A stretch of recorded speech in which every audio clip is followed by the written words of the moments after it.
नमस्कार, मुद्दा गरम में देख रहे हैं आप और आपके साथ मैं हूं अर्पिता राय। इस वक्त की बड़ी खबर आपको दे दें, गृह मंत्री अमित शाह के घर पर कृषि मंत्री नरेंद्र तोमर और रेल मंत्री पीयूष गोयल की अहम बैठक खत्म हो गई है। पिछले करीब 1.5 घंटे से अमित शाह के घर इन तीन लोगों की बैठक चल रही थी। कल किसानों के साथ होने वाली बैठक से पहले अमित शाह के घर होने वाली ये बैठक काफी अहम मानी जा रही है और इस बीच किसानों की समस्या पर बात करने के लिए सरकार कई मंत्रालयों के जो अधिकारी हैं उनकी लिस्ट भी तैयार कर रही है। न्यूज़ 18 के रवि सिंह की खबर के मुताबिक कृषि, गृह और उपभोक्ता मामलों के मंत्रालय के अधिकारियों के नाम इस लिस्ट में होंगे और ये अधिकारी कृषि कानून के हर प्रावधानों को किसानों को समझाने का काम करेंगे। इस लिस्ट में सचिव स्तर के अधिकारी भी शामिल होंगे जो भ्रम की स्थिति, जिस तरीके से सरकार का कहना है कि किसान भ्रम में है, उन्हें सही से जानकारी नहीं पहुंची है और इसीलिए दरअसल ये तैयारी हो रही है कि किसानों तक यानी ग्राउंड तक जो किसान है उन तक ये जानकारी पहुंचाई जाए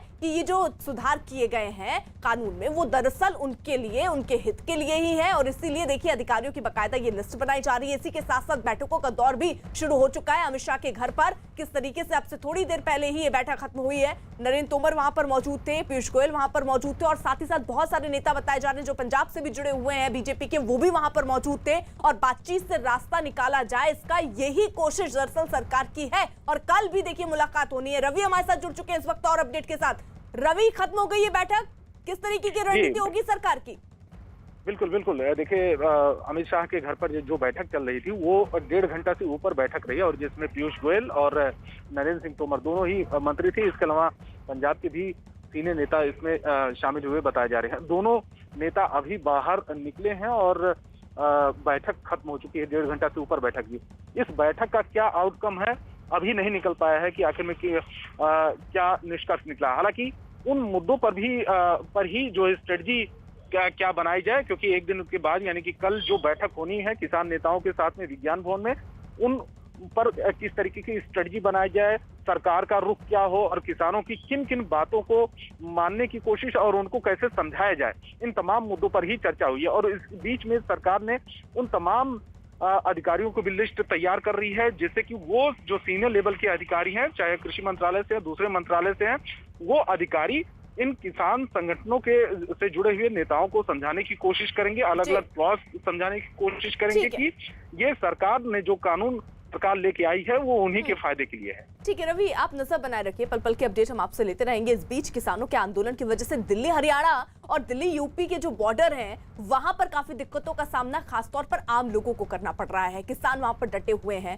और कई जगहों पर बॉर्डर का हाल तो ऐसा है कि किसान वहीं पर बैठ गए हैं। दिल्ली नोएडा बॉर्डर जरा देखिए, बुराड़ी मैदान, सिंघू बॉर्डर, डीएनडी, तकरीबन सब जगह इस वक्त किसान मौजूद हैं, बैठे हुए हैं, जिसकी वजह से जो लोग सुबह अपने दफ्तर के लिए निकल रहे थे उनको काफी दिक्कतों का सामना करना पड़ा है। लंबा लंबा जाम उन्हें देखना पड़ा है। वहीं गाजीपुर बॉर्डर में स्थिति कुछ ऐसी बनी थी कि किसान आगे बढ़ने की कोशिश कर रहे थे। 3 लेयर पर वहां बैरिकेडिंग की गई और किसान इन बैरिकेड्स पर चढ़कर नारेबाजी करते हुए भी नजर आए। हालांकि बाद में इनको समझा लिया गया। फिलहाल फिर से किसान जो है वो वहां पर शांतिपूर्ण तरीके से बैठे हुए हैं। और दूसरी तरफ यहाँ बैठकों का दौर देखिए चल रहा था। अमित शाह के आवास पर एक महत्वपूर्ण बैठक अब से थोड़ी देर पहले ही खत्म हुई है, जिस पर आगे की रणनीति इसलिए महत्वपूर्ण है क्योंकि देखिए कल 3 दिसंबर है और जो पहले से ही प्रस्तावित था कि किसानों से बातचीत होगी, बीते कल एक बातचीत हो चुकी है। कुछ रास्ता तलाशने की कोशिश वहां पर हो रही है और कल भी बैठक होनी है और किसान के नेता वहां पर मौजूद होंगे, उनसे बातचीत होगी। सिंघू बॉर्डर से प्रियंका कांडपाल इस वक्त हमारी सहयोगी जुड़ चुकी हैं। दिल्ली नोएडा बॉर्डर से दीपक रावत हमारे साथ हैं और अमित शाह के आवास के बाहर जहां पर अब से थोड़ी देर पहले ही देखिए मीटिंग खत्म हुई है, रवि हमारे साथ मौजूद हैं। प्रियंका का जल्दी से रुक कर लेते हैं। प्रियंका, फिलहाल आप जहां पर मौजूद हैं जरा स्थिति वहां पर दिखाइए। कल जो महत्वपूर्ण बैठक होनी है और उससे पहले जो केंद्र सरकार की तैयारियां हैं, चाहे अमित शाह के घर पर ये मीटिंग हुई हो या कई ऐसे प्रोग्राम भी बनाए जा रहे हैं ताकि किसानों तक सारी बातें आसानी से पहुंचाई जा सके। किसान कल होने वाली बैठक से कितनी उम्मीद लगाकर रख रहे हैं? जी बिल्कुल, पहले तो मैं आपको ये तस्वीरें दिखा रही हूँ सिंघू बॉर्डर की कि ये आप देखिए सिक्योरिटी के इंतज़ाम किस तरीके से किए गए हैं। तमाम पूरा जो पैच है उसको किस तरीके से जो आरएएफ नज़र आ रही है, अर्धसैनिक बल है, दिल्ली पुलिस है, ये तमाम लोग नज़र आ रहे हैं और किसान भी यहाँ पर दिख रहे हैं। अगर किसानों से बात करते हैं यहाँ पर तो कल की जो मीटिंग होनी है उससे उम्मीदें हैं। कल जो मीटिंग होनी है है नहीं। कल मीटिंग जो होनी है जो सरकार के साथ होनी है, तो उससे कुछ उम्मीदें हैं? उम्मीदां ਤਾਂ ਹੈਗੀਆਂ ਜੀ, ਪਰ ਪਹਿਲਾਂ ਮੀਟਿੰਗਾਂ ਜਿਹੜੀਆਂ ਉਹਨਾਂ 'ਚ ਕੋਈ ਹੱਲ ਨਿਕਲਿਆ ਨਹੀਂ। ਜਿਹੜੀਆਂ ਪਹਿਲਾਂ ਮੀਟਿੰਗਾਂ ਉਹਨਾਂ 'ਚ ਤਾਂ ਕੋਈ ਹੱਲ ਨਿਕਲਿਆ ਨਹੀਂ ਪਿਆ। ਦੇਖ ਲਿਆ ਜੀ ਕੀ ਬਣਦਾ ਕੱਲ ਨੂੰ। अच्छा, क्या कह रहे हैं आप बताइए। ਮੈਂ ਕਿਹਾ ਮੀਟਿੰਗਾਂ ਤਾਂ ਜੀ ਰੋਜ਼ ਹੋ ਰਹੀਆਂ ਨੇ ਕਿ ਵੀ ਹੱਲੇ ਨਹੀਂ ਕੋਈ ਨਿਕਲ ਰਿਹਾ ਹੈਗਾ। ਉਵੇਂ ਦੀ ਮੀਟਿੰਗ ਕੱਲ੍ਹ ਨੂੰ ਦੀ ਲੰਘ ਜੂਗੀ ਜੀ। तो अभी उम्मीद नहीं है आपको मीटिंग से? ਹਲੇ कल ਤਾਂ की? ਕੋਈ ਉਮੀਦ ਨਹੀਂ ਹੈਗੀ ਜੀ ਸਾਨੂੰ। तो फिर फिलहाल उम्मीद नहीं है। ਨਹੀਂ ਹੈਗੀ ਜੀ। तो यहीं पर आप ਮੀਟਿੰਗਾਂ ਤਾਂ ਹੋਈ ਜਾ ਰਹੀਆਂ ਨਹੀਂ, ਕੋਈ ਹੱਲ ਤਾਂ ਕੱਢ ਨਹੀਂ ਰਹੇ। अच्छा, किसान डटे हुए नहीं, धरना पूरा लाया हुआ है इन्होंने क्या करवाना है ना, हमारे 3 काले कानून ना, ये तीनों को रद्द कर दो, हम आप ही चले जाएंगे, बात भी नहीं करनी हमने उनके साथ। हाँ, तो लेकिन बातचीत से ही तो फैसला निकलेगा ना। कैसे अगर वो होगा? वहीं से बैठे हुए अपने पीएमओ से लिखते हैं कि जाओ जी, उसका तो एक प्रोसीजर होता है किसी कानून को रद्द करने का, उसी के लिए तो बातचीत अगर हमारे को एक लिखित में दे दे थोड़ा हाँ, कि आपके रद्द कर दिए काले कानून, हम घर चले जाएंगे। आपको मीटिंग नहीं है, जो आपके नेता जाकर बात करने वाले हैं उससे नहीं क्यों बात? क्या होगा जी ठीक है प्रियंका, नजर बनाए रखिए। एक बार फिर से मैं आपका रुख करूंगी। इस बीच किसानों के प्रदर्शन के कारण नोएडा से मयूर विहार की तरफ जाने वाले दिल्ली नोएडा मार्ग को बंद कर दिया गया है। किसानों ने नोएडा के गौतम बुद्ध द्वार के पास ही डेरा डाल दिया है और ऐसे में आज नोएडा से दिल्ली और दिल्ली से नोएडा जाने वाले लोगों के लिए मुश्किलें बढ़ेंगी। दिल्ली पुलिस ने टेकरी और चिल्ला बॉर्डर की आवाजाही भी फिलहाल बंद कर दी। किसान आंदोलन की वजह से बड़ी मुसीबत, दिल्ली नोएडा आने जाने वालों की बड़ी मुसीबत। दिल्ली नोएडा बॉर्डर पर डटे किसान, रामलीला मैदान या जंतर मंतर जाना चाहते हैं किसान। किसानों को रोकने के लिए पुलिस ने की बैरिकेडिंग।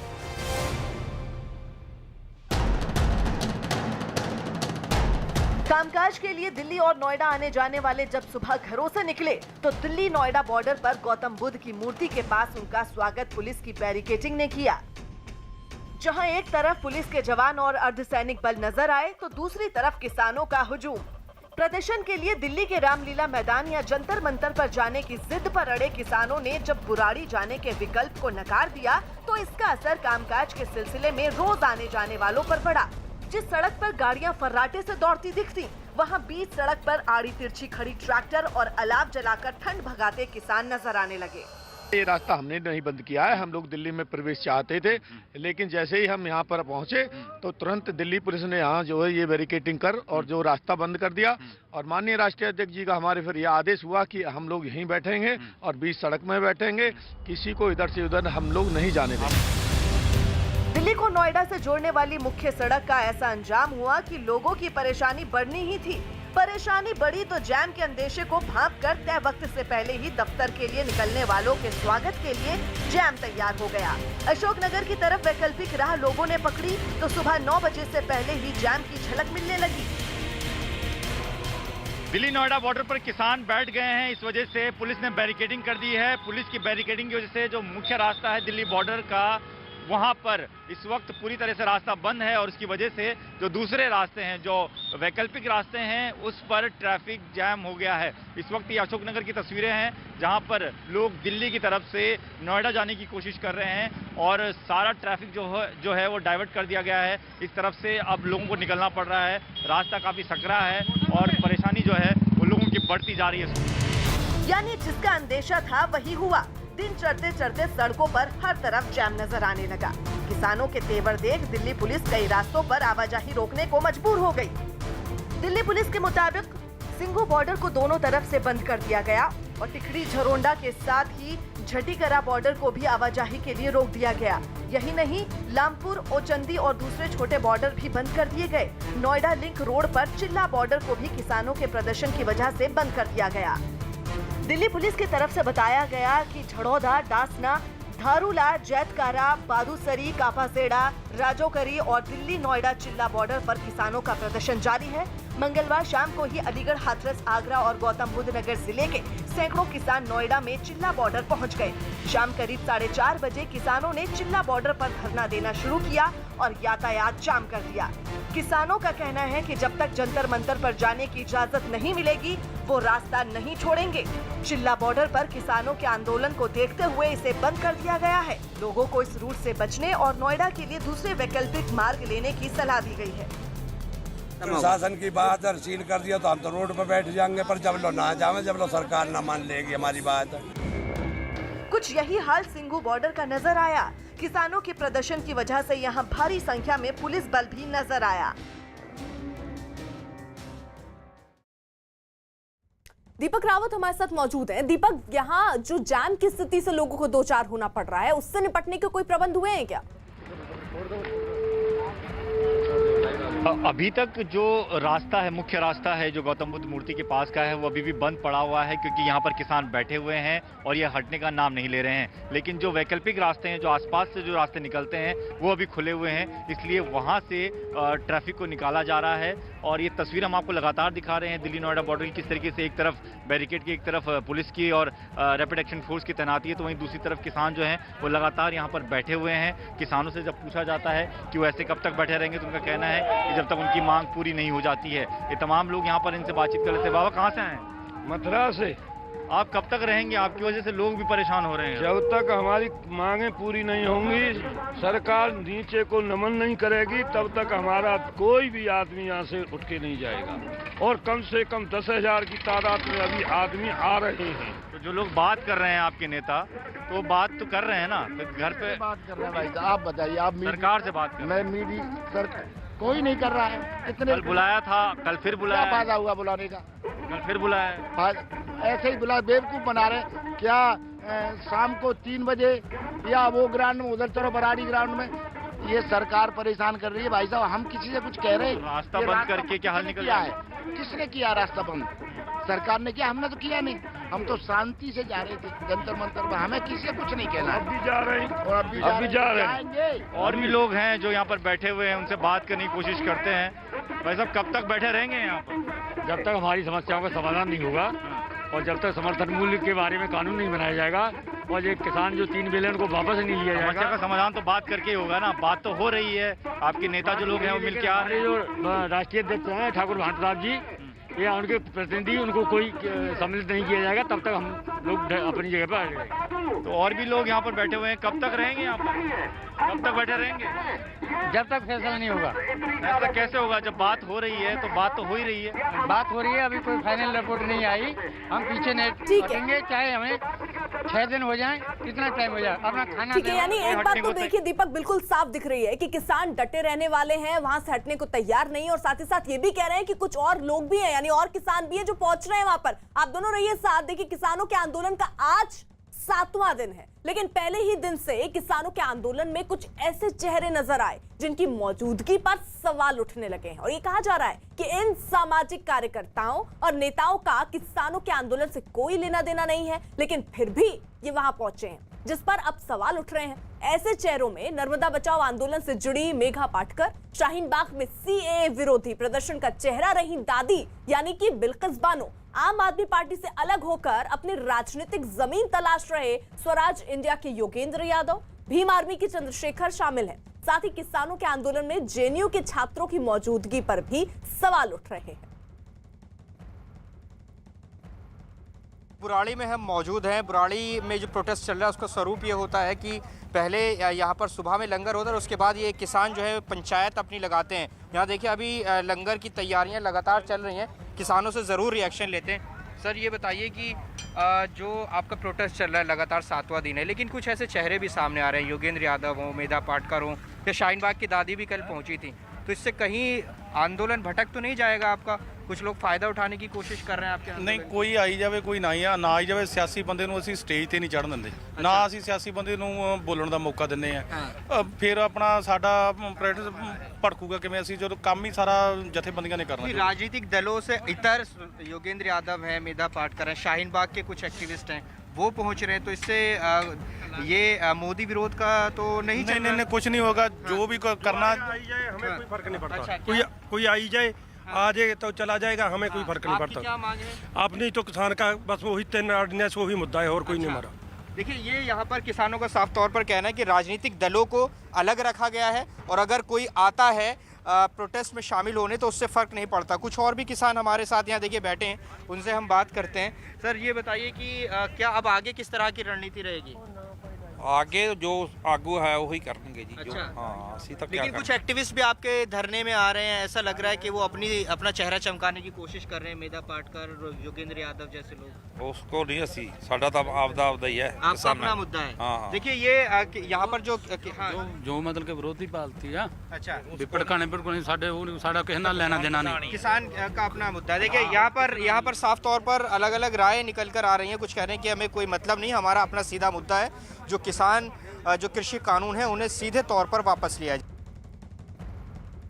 तमाम किसान आप देख रहे हैं जो कि यहाँ पर बैठे हुए हैं, उनसे बातचीत कर लेते हैं कि आखिर उनका इस पूरे मुद्दे पर क्या कहना है। सर, लगातार आप लोग बैठे हुए हैं, अलग अलग बॉर्डर से तस्वीरें आ रही हैं, लेकिन कुछ ऐसे लोग भी हैं जो कि आपके साथ जुड़ने की कोशिश कर रहे हैं, जिसमें योगेंद्र यादव की बात करें, मेधा पाटकर की बात करें, जो शाहीन बाग की दादी हैं वो भी कल आई थी, जुड़ने की कोशिश कर रहे थे। तो क्या आपको लगता है कि इन लोगों के जुड़ जाने से जो आपकी जो आंदोलन है उसको दूसरी दिशा मिलेगी?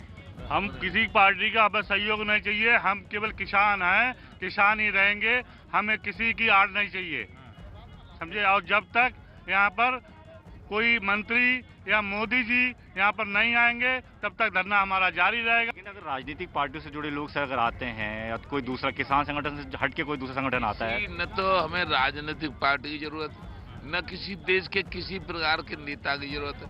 हमारा भारतीय किसान भानु है और इसके संरक्षक पूज्य रमेश बाबा हैं, जो ब्रज के ब्रज संत हैं, वो हमारे संरक्षक हैं और इस संगठन के हम राष्ट्रीय अध्यक्ष हैं ठाकुर भानु प्रताप सिंह। लेकिन सर अगर ये लोग अगर आ रहे हैं तो आपको लगता है कि ये लोग अपना फायदा उठाने के लिए आ रहे हैं? ना, हम कहाँ आ रहे हैं और न हम बुला रहे हैं, न हम आने दे रहे, आने ही नहीं देंगे। आ कैसे जाएंगे? जबरदस्ती, किसी को नहीं बुला रहे। बीजेपी ने किसानों के आंदोलन में चेहरा चमकाने पहुंचे नेताओं और लोगों पर सवाल उठाए और किसान नेताओं से ऐसे लोगों को आंदोलन से दूर रखने की अपील की।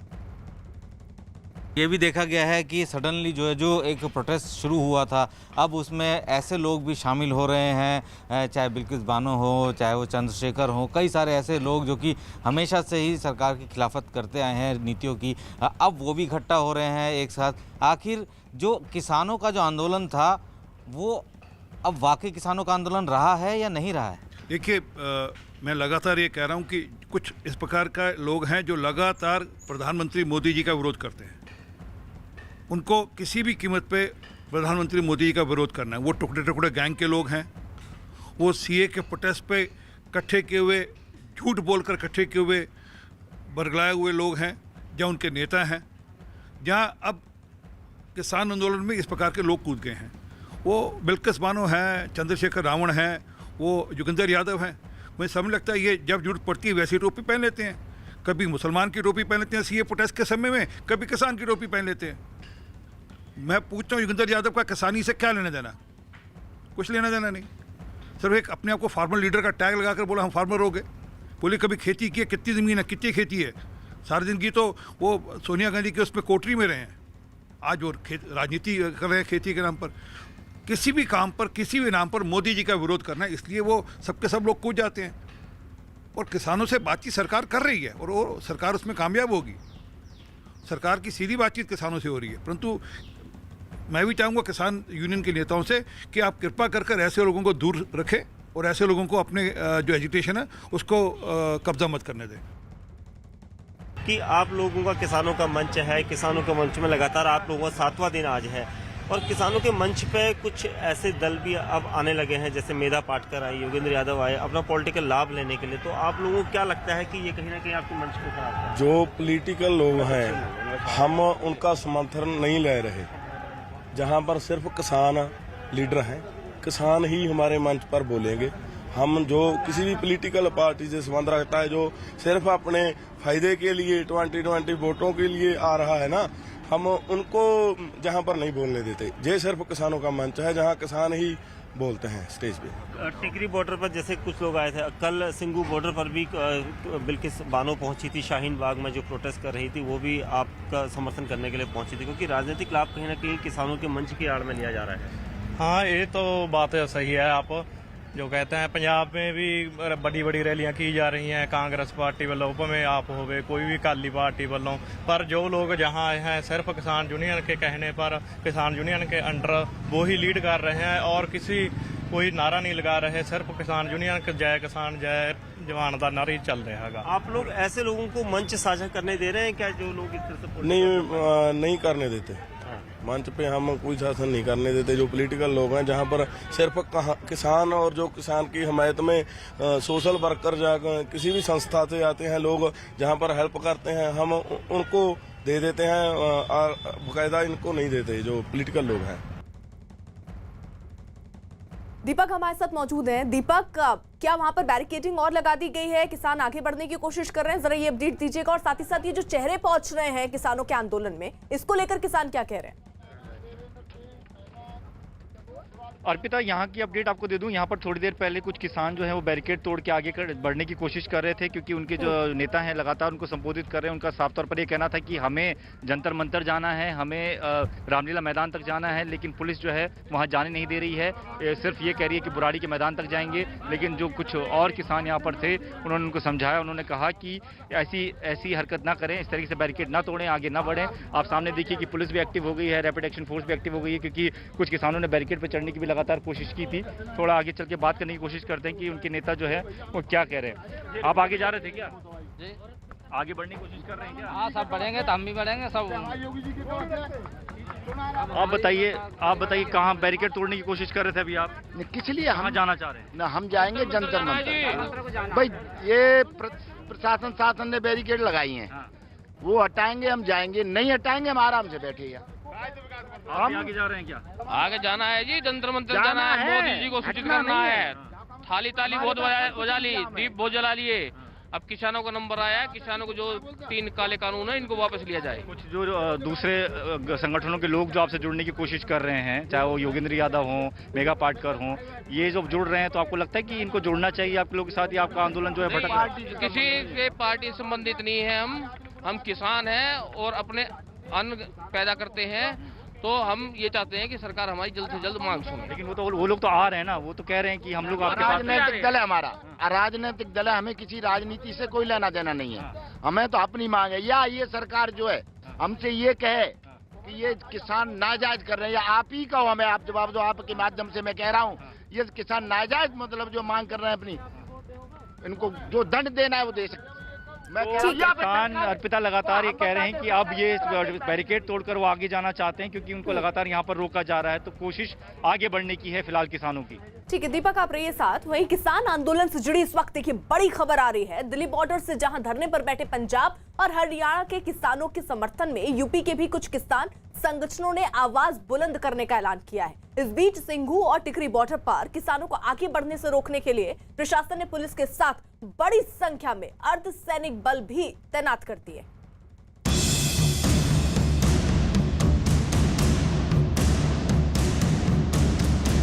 किसान आंदोलन का आज 7वां दिन।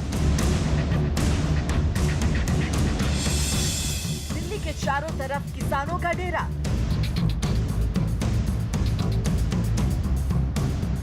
अच्छी रही सरकार और किसानों की बातचीत। कल फिर होगी किसान संगठनों से बात। सबसे बड़ी खबर आ रही है किसान आंदोलन से जुड़ी, जिसमें पंजाब और हरियाणा के बाद अब यूपी और राजस्थान के भी कुछ किसान संगठन जुड़ते नजर आ रहे हैं। जगह जगह धरने प्रदर्शन जारी है। दिल्ली हरियाणा के सिंघू बॉर्डर पर आज पुलिस के साथ रैपिड एक्शन फोर्स के साथ अर्धसैनिक बल भी तैनात कर दिए गए। तस्वीरें आपको सीधा दिखाते हैं। किसान आंदोलन चल रहा है, जिसके वजह से दिल्ली पुलिस के साथ साथ जो अर्धसैनिक बल हैं उनकी भी तैनाती की गई है। ये पहली आप टुकड़ी देख रहे हैं जिसकी फिलहाल ब्रीफिंग हो रही है। आला अफसर यहाँ पर मौजूद है और ब्रीफ किया जा रहा है कि किस तरीके से सिचुएशन को हैंडल करना है। दूसरी तरफ की तस्वीरें आप देखेंगे तो यहाँ आपको RAF भी तैनात नजर आ रही है। RAF का वज्र वाहन भी यहाँ पर नजर आ रहा है, जो पूरी तैयारी के साथ यहाँ पर है। सिंघू बॉर्डर और टिकरी बॉर्डर पर सुरक्षा बल को पहले से भी ज्यादा मुस्तैद कर दिया गया है, लेकिन बुराड़ी मैदान में इकट्ठा किसान लंबे धरने के लिए तैयारी में जुटे नजर आ रहे हैं। उधर यूपी से लगे गाजीपुर और दिल्ली नोएडा बॉर्डर पर भी किसानों का जमावड़ा बढ़ता जा रहा है, लेकिन पुलिस लगातार धीरे धीरे ट्रैफिक को खोलने की कोशिश में जुटी है। जो फैक्ट्रियां हैं उनमें काम करने वाले लोग इसी तरह से पैदल चल रहे हैं, क्योंकि यहाँ से आगे कोई नहीं जा सकता। जो बसों का रूट है, ये बसें आपको दिखाई देंगी, बसें इस तरह डाइवर्ट होके यहाँ पर आ रही हैं। पुलिस लगातार कोशिश कर रही है कि जो भी बस या ट्रैफिक की दूसरी जो गाड़ियाँ होती हैं, पैसेंजर गाड़ियाँ होती हैं, उनको इस तरह से लाया जा रहा है। ताकि किसी तरह से भी लोगों को परेशानी ना हो। लेकिन दिल्ली की सीमा तक पहुंचे किसान आंदोलन को एक हफ्ता होने को है। सरकार और किसान संगठनों में बातचीत भी शुरू हो चुकी है। मंगलवार को हुई बातचीत काफी सकारात्मक रही। किसानों ने अपने सवालों को साझा किया तो सरकार की तरफ से कृषि कानून पर उठे भ्रमों को दूर करने के लिए छोटी कमेटी बनाने की अपील की गई। लोगों ने किसान यूनियन के नेताओं से कहा कि एक छोटा ग्रुप बना लें और क्लॉज बाय क्लॉज एक्ट पर डिस्कशन कर लें तो ज़्यादा सुविधा होगी। उन सब लोगों को ऐसा लगता था कि जितने लोग आज बैठक में उपस्थित थे सभी लोग एक साथ चर्चा करेंगे तो ठीक है। सरकार को इसमें आपत्ति नहीं है। उधर सरकार हर तरफ से किसानों की गलत फहमियाँ दूर करने को तैयार है तो धरने पर बैठे किसान भी बातचीत से उम्मीद लगाए हुए हैं। किसानों की नजर 3 दिसंबर को होने वाले अगले दौर की बातचीत पर है, जिसमें दोनों तरफ के लोग किसी समझौते की तरफ बढ़ने की कोशिश करेंगे। मीटिंग में तो कुछ हुआ नहीं, कुछ नहीं हुआ, अभी भी नहीं मानेगा तो हम यहीं रहेंगे 6 महीने, चाहे साल रहना पवे, सरकार को मना के छड़ांगे, अपने मोदी सिर पन के छड़ांगे, जो सारी गल नहीं मानेगा। तो अभी 3 तारीख की मीटिंग फिर से कहा गया है कि अब कल दोबारा से मीटिंग होगी, चौथे राउंड की मीटिंग होगी। इससे पहले अब 3 मीटिंग हो गई है कल की मिलाकर। उम्मीद लग रही है कि कुछ ट्रैक पे आ जाएगा। नहीं मैम, अब अपने से जो भी सड़क के बुजुर्ग सब यहाँ पर सड़क पे बैठे हैं, जो मजदूर किसान सभी है, हमारा तो यहाँ आगे संघर्ष कर रहे हैं हम तो यहाँ पर जो भी है। आगे कल मीटिंग रखी गई है प्रधान जी के साथ, देखते हैं जी आगे क्या रहेंगे। बाकी हम अपने मांगे पूरी मनवा के रहेंगे। किसान लगातार चेतावनी दे रहे हैं कि उनकी मांगों पर गंभीरता से गौर किया जाए, वरना वो लंबे संघर्ष के लिए तैयार हैं। लेकिन इसी बीच केंद्रीय मंत्री जनरल वीके सिंह ने विपक्ष पर किसानों को भड़काने का आरोप लगा दिया। जो चीज किसानों के हित में है वो की गई है। स्वामीनाथन कमेटी के अंदर भी डिमांड थी, समय समय पर डिमांड होती रही कि किसान को स्वतंत्रता होनी चाहिए कि वो किसी से बंधा ना रहे। वो सरकार ने कर दी कि आप मंडी में बेचना चाहते हो बेचो, नहीं बेचना चाहते हो आप बाहर बेच लो। अब उससे लोगों को तकलीफ हो रही है, किसान को नहीं हो रही है। लेकिन किसानों पर इस तरह के आरोपों का कोई असर नहीं होता दिखाई दे रहा। गाजीपुर बॉर्डर पर भी किसानों के प्रदर्शन के बाद पुलिस के साथ सीआईएसएफ को भी तैनात कर दिया गया। फिर से बैरिकेड के पास पहुंचे हैं कि ये यहाँ से दिल्ली जाएंगे और वहाँ जाकर बात करेंगे। हालांकि सुरक्षा बल इन्हें रोकने में अभी तक कामयाब रहे हैं, समझाने में कामयाब रहे हैं, लेकिन कल की बातचीत के बाद जिस तरह से लग रहा है कि बात थोड़ी आगे बढ़ी है, सकारात्मक माहौल बना है, तो किसान भी थोड़ा इंतजार करेंगे जरूर। और फिलहाल ये अपने नेताओं के वेट में है। आपसे बात करते हैं, आप बताइए कि अभी क्या मांग है आप लोगों की? बातचीत तो चल रही है। जो 3 अध्यादेश हैं ये काले, ये वापिस ले सरकार। एक तरफ किसान तीनों कृषि कानूनों की वापसी पर अड़े हैं तो दूसरी तरफ सरकार भी उनको समझाने की कोशिश कर रही है। लेकिन फिलहाल जब तक दोनों पक्ष झुकने को तैयार नहीं होंगे तब तक कोई नतीजा निकलने की उम्मीद नहीं है।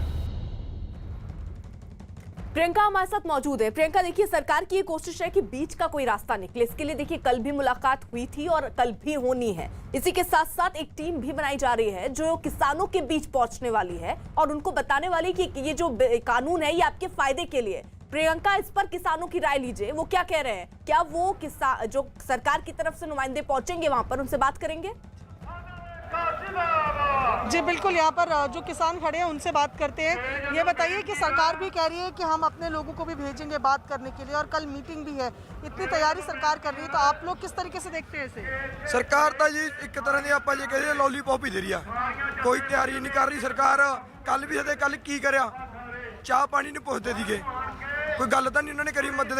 कल भी कुछ नहीं हुआ, कल मीटिंग होनी है। अभी सरकार कह रही है कि हम अपने नुमाइंदे भी भेजेंगे बात करने के लिए। पहले जो मीटिंग हुई है उसका क्या हुआ? कोई सिटा निकला? उसका बेसिटा रही ना, ये भी बेसिटा रहेगी। ये सिर्फ लॉलीपॉप दे रही है सरकार। तो कैसे सोल्यूशन कैसे निकलेगा फिर? हमने एक ही बात रखी है कि हमारा MSP मिल जाए, एक कम से कम मूल्य दाम मिल जाए, ठीक है। इतना सोच कर दे, लिख कर दे दे, बोल कर नहीं लिख के दे दे कि हाँ मैं ये काम कर रहा हूँ बस। तो आपको लग रहा है ये जो सरकार कह रही है कि भाई हम अपने लोगों को भी भेजेंगे बात करने के लिए, मीटिंग भी कर रही है, सरकार कह रही है कि हमारी तरफ से पूरी कोशिश है, आप कैसे देखते हैं? नहीं, सिर्फ कोशिश कहने की बात और है, करने की और है।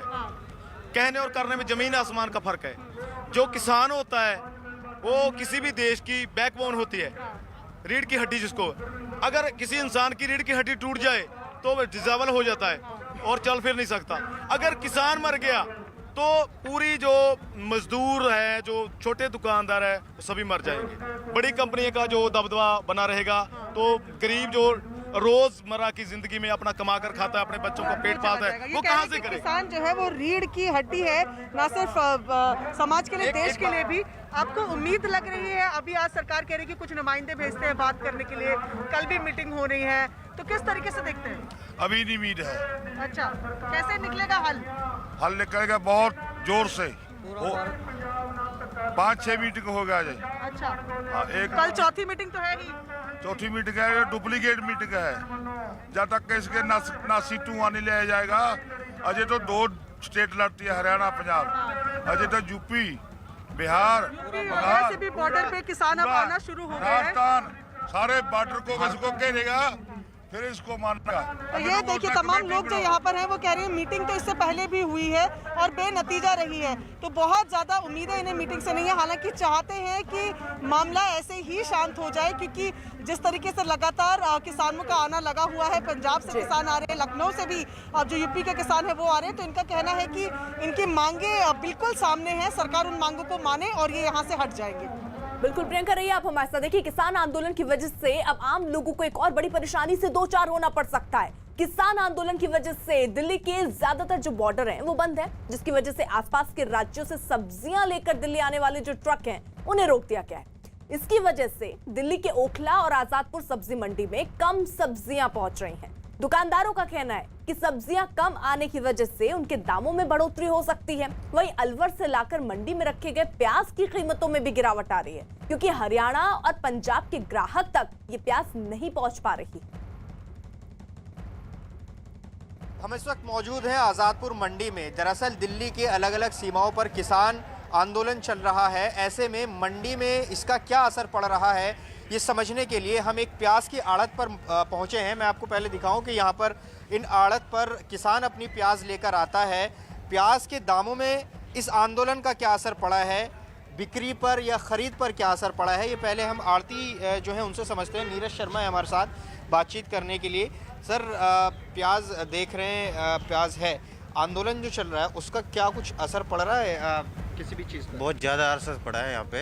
जो भी बाहर के ग्राहक हैं वो नहीं आ पा रहे हैं, यहाँ से दिल्ली से माल बाहर नहीं जा पा रहा है। बाहर कहाँ कहाँ नहीं जा पा रहा है? सोनीपत, हरियाणा, पंजाब, सभी रास्ते बंद हैं। हाँ। और यूपी वाले भी डर रहे हैं कि कहीं हमारी प्याज इधर से लेके जाएं, रास्ते में अटक जाए। अच्छा। क्योंकि ये खराब हो जाएगी हाँ। अगर एक दिन भी रुक गई तो। अच्छा, इस करके तो वो नहीं आ रहे। प्याज आई है, ये कहाँ से आई है? और मतलब आप कह रहे हैं कि आंदोलन की वजह से ग्राहक नहीं है मार्केट में? ये अलवर से आ रही है, किसानों का माल है। ठीक है। ये डेली निकाल के लाते हैं, डेली बेच के जाते हैं यहाँ से। अच्छा। लेकिन इस यहाँ पे ग्राहक कम है तो इसलिए माल कम बिक रहा है। अभी क्या भाव चल रहा है? यहाँ अभी 25 रुपये से 35 रुपये की पोजीशन है 25 से 35 की किलो की। तो ये ग्राहक कम हो गए इसलिए प्राइस भी गिर गए? जी। प्याज ज़्यादा आ गई? जी जी, पहले 35 से 40 रुपये का रेट था। अच्छा। और 5 से 10 रुपये तक की गिरावट आई है एक हफ्ते में? हाँ जी। देखिए, ये नीरज शर्मा है जो बता रहे हैं एक हफ्ते में 5 से 10 रुपए की गिरावट इसलिए आई है क्योंकि बाजार में, मंडी में ग्राहक नहीं है। आज़ादपुर मंडी में हम मौजूद हैं। हरी सब्जियों पर किसान आंदोलन का क्या असर पड़ रहा है ये जानने के लिए हम पहुंचे हैं। राहुल गुप्ता हैं, ये हमें बताएंगे कि किसान आंदोलन का मंडी में किस तरह से असर पड़ रहा है। राहुल जी, जिस तरह से बॉर्डर्स बंद हैं, हमने देखा सिंगू बॉर्डर बंद है, टिकरी बॉर्डर बंद है, तो क्या मंडी में सब्जियों पर क्या असर पड़ रहा है, अगर थोड़ा सा आप बता पाएँ? जो सिंगू बॉर्डर से जितना माल जो पंजाब से जो माल आ रहा है, तो उसके आने से, बॉर्डर बंद होने से तो बहुत फर्क पड़ रहा है। माल कम आ रहा है, किराए महंगे हो गए हैं। अच्छा। हाँ, उससे सब्जी के रेट बढ़े हुए हैं इस टाइम। कौन कौन सी सब्जियों के रेट बढ़े हुए हैं अगर आप बता सकें? हरी मटर, फ्रांसबीन, ये दोनों आ रही हैं, और जो पंजाब का आलू आ रहा है, ये तीनों चीज़ महंगी हुई पड़ी है इस टाइम। कितना फर्क पड़ा होगा इन तीनों चीज़ों पे जो पंजाब से आ रहा है? किलो रेट महंगा है इनका। अच्छा। हाँ, और जो किराए पहले आ रहे थे 15,000, वो किराया आ रहे हैं 22,000, 25,000 किराया गाड़ी को आ रहा है। तो अभी बता सकते हैं, अभी ये जो 3 आइटम आपने बताया, इनका करंट प्राइस क्या है और एक हफ्ते पहले क्या था?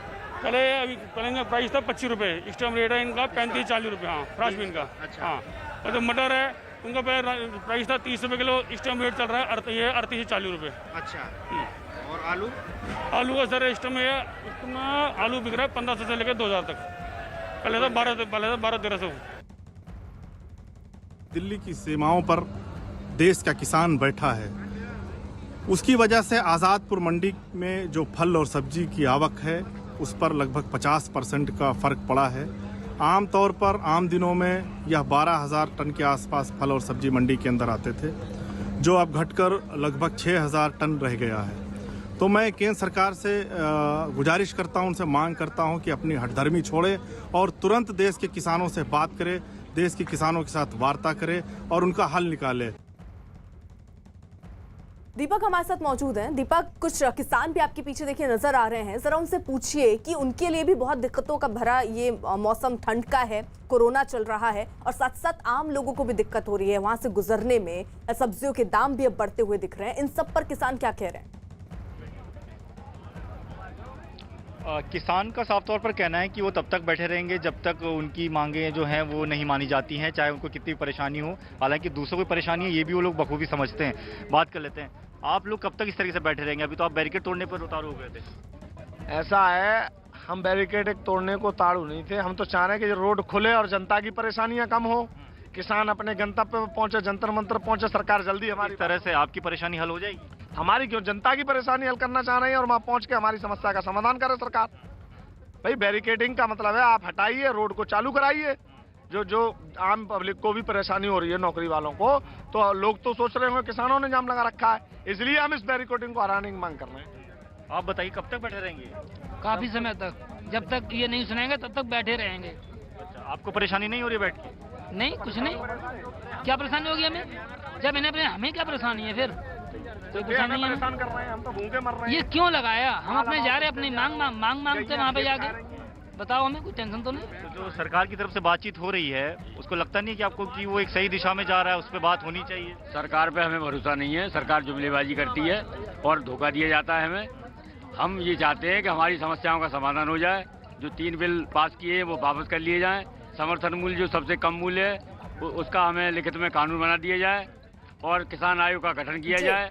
हम ये चाहते हैं कि हटेंगे नहीं, लेकिन तमाम लोग हैं बैठे हुए हैं अभी भी, उनका साफ तौर पर कहना है कि जब तक मांग पूरी नहीं होगी तब तक नहीं हटेंगे, चाहे परेशानी कितनी भी बड़ी हो। ठीक है दीपक, आप रहिए साथ। वहीं किसानों के आंदोलन को देखते हुए दिल्ली पुलिस ने दिल्ली हरियाणा को जोड़ने वाले चड़ौदा कला बॉर्डर को पूरी तरह से बंद कर दिया है। पुलिस को डर है कि किसान इस रास्ते भी दिल्ली में घुस सकते हैं, जिसको देखते हुए इस बॉर्डर को ट्रैफिक के लिए पूरी तरह से बंद कर दिया गया है। बॉर्डर के पास वाहनों की आवाजाही रोकने के लिए बैरिकेड भी लगा दिए गए। मैं इस समय मौजूद हूं दिल्ली हरियाणा के झड़ौदा बॉर्डर पे। आप देख सकते हैं मेरे पीछे कि ये पूरा का पूरा रास्ता सील कर दिया गया है। डबल बैरिकेडिंग लगा करके पूरे रास्ते को ब्लॉक कर दिया गया है। कल तक यहाँ से आवाजाही थी ट्रैफिक की। जो लोग दिल्ली से हरियाणा जा रहे थे उनके कोई रोक टोक नहीं थी, लेकिन जो हरियाणा से दिल्ली आ रहे थे उनकी सख्त चेकिंग के बाद ही आगे जाने दिया जा रहा था। लेकिन आज से ये रास्ता पूरी तरह सील कर दिया गया है। बीएसएफ के जवान मौजूद हैं, दिल्ली पुलिस के जवान मौजूद हैं, बाबा हिदास नगर की पूरी टीम यहाँ पर है। लगातार 26 तारीख से यहाँ पे पुलिस की तैनाती है। पीछे आप देख सकते हैं ट्रक लगा करके रास्ते को ब्लॉक कर दिया गया है। उसके पीछे रोहतक से बहादुरगढ़ जाने वाला रोड है, वहाँ पे गाड़ियों की कतार है। जो ट्रक जो पंजाब से आया है सारे लोग उधर हैं। पुलिस को ऐसा इनपुट मिला था कि इस रास्ते से भी होकर के दिल्ली में किसान आने का कोशिश करेंगे और किसानों ने जिस तरीके से कहा कि हम दिल्ली के सभी बॉर्डरों को जाम करेंगे, उसी को देखते हुए पुलिस ने एहतियातन यहाँ पे तैनाती बढ़ा दी है। किसान आंदोलन में सिंघू बॉर्डर पर पटियाला से आए कुछ लड़कों ने जरूरत के सामान की दुकान लगाई, लेकिन खास बात यह कि सारा सामान वो लोगों को मुफ्त दे रहे हैं। इस वक्त हम मौजूद है दिल्ली के सिंघू बॉर्डर पर और जहां सिंघू बॉर्डर में किसानों के आंदोलन की तस्वीरें नजर आ रही है, वहीं कुछ ऐसी अलग तस्वीरें भी नजर आ रही है। आप देखें कि ये तमाम किसान हैं और ये लोग पटियाला से आए हुए हैं। इन्होंने यहाँ पर एक छोटी सी दुकान लगाई है जिसमें तमाम सामान है जो ज़रूरत का है, जो आपको रोज़मर्रा के लिए चाहिए होता है। पर ख़ास बात यह है कि इन सामानों को तमाम लोग जो यहाँ आंदोलन में आए हैं वो ले सकते हैं, वो भी बिना पैसों के, मुफ्त में आप लोग दे रहे हैं। हाँ जी। तो कहाँ से आप आए और किस लिए आप ये कर रहे हैं? मैं सब तो पहला अपने सारे पंजाबी वीरां नूं, हरियाणे तो आए, महाराष्ट्र तो, यूपी तो सब नूं वाहिगुरू जी का खालसा वाहिगुरू जी की फतेह। ਅਸੀਂ ਇੱਕ सलाह की सारिਆਂ ने, क्योंकि इत्थे अंदोलन कोई 1-2 दिन तक चलना नहीं है, इसीलिए यहाँ पे जो आंदोलन चलना है वो जब तक मोदी नहीं मानेगा, जब तक चलेगा और जहाँ से किसान नहीं जाएंगे। इसीलिए जो रूटीन में यूज़ होने वाली चीज़ें हैं, रस है, साबुन है, पेस्ट है, ब्रश है, क्योंकि वो वापस तो नहीं जाएंगे, दुकानों पे यहाँ से नहीं मिलेगा।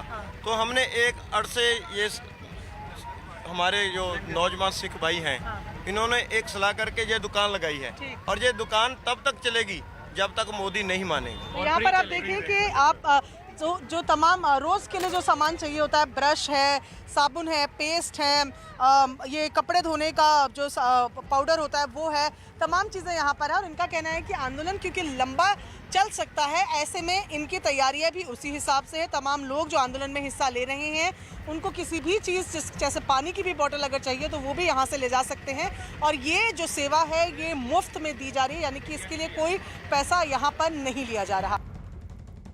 उत्तर प्रदेश के मुख्यमंत्री योगी आदित्यनाथ मुंबई के दौरे पर हैं। मुंबई में आज योगी आदित्यनाथ बॉम्बे स्टॉक एक्सचेंज पहुंचे और परंपरागत तौर पर घंटी बजाकर लखनऊ म्युनिसिपल बॉन्ड को शेयर बाजार में लिस्ट करने की घोषणा की। उत्तर भारत का लखनऊ नगर निगम पहला ऐसा निकाय है जिसने शेयर बाजार के लिए बॉन्ड जारी किए हैं। बॉम्बे स्टॉक एक्सचेंज के बाद योगी आदित्यनाथ ने मुंबई के एक होटल में टाटा ग्रुप के चेयरमैन से भी मुलाकात की और साथ ही योगी आदित्यनाथ से अभिनेता अक्षय कुमार भी मिले। योगी आदित्यनाथ डिफेंस कॉरिडोर से जुड़े निवेशकों के साथ साथ कई उद्योगपतियों और फिल्म सिटी से जुड़े मामले को लेकर कई निर्माता निर्देशकों से भी मुलाकात कर रहे हैं। इस बीच यूपी में नई फिल्म सिटी बनाने के यूपी सरकार के ऐलान पर सियासत भी तेज हो गई है। कल यूपी के मुख्यमंत्री योगी आदित्यनाथ ने यूपी में फिल्म सिटी के मुद्दे पर अभिनेता अक्षय कुमार और गायक कैलाश खेर से मुलाकात की थी और इसी के बाद महाराष्ट्र के मुख्यमंत्री उद्धव ठाकरे ने इशारे में निशाना साधते हुए कहा कि कोई जबरदस्ती मुंबई से बिजनेस नहीं ले जा सकता और ना ही कोई उद्योगपति मुंबई से जाना चाहेगा। इसके साथ ही संजय राउत ने भी हमला करते हुए कहा कि मुंबई से फिल्म इंडस्ट्री को यूपी ले जाना आसान नहीं है, जिस पर बीजेपी सांसद और अभिनेता रवि किशन ने पलटवार करते हुए कहा कि नई फिल्म सिटी पाकिस्तान में नहीं भारत में ही बन रही है, जो कि मुंबई के मुकाबले 2 गुना एरिया में होगी। जबकि यूपी के मंत्री मोहसिन रजा ने दावा किया कि मुंबई फिल्म इंडस्ट्री में अंडरवर्ल्ड का कब्जा है और यूपी सरकार के फैसले से उद्धव सरकार विचलित हो गई है।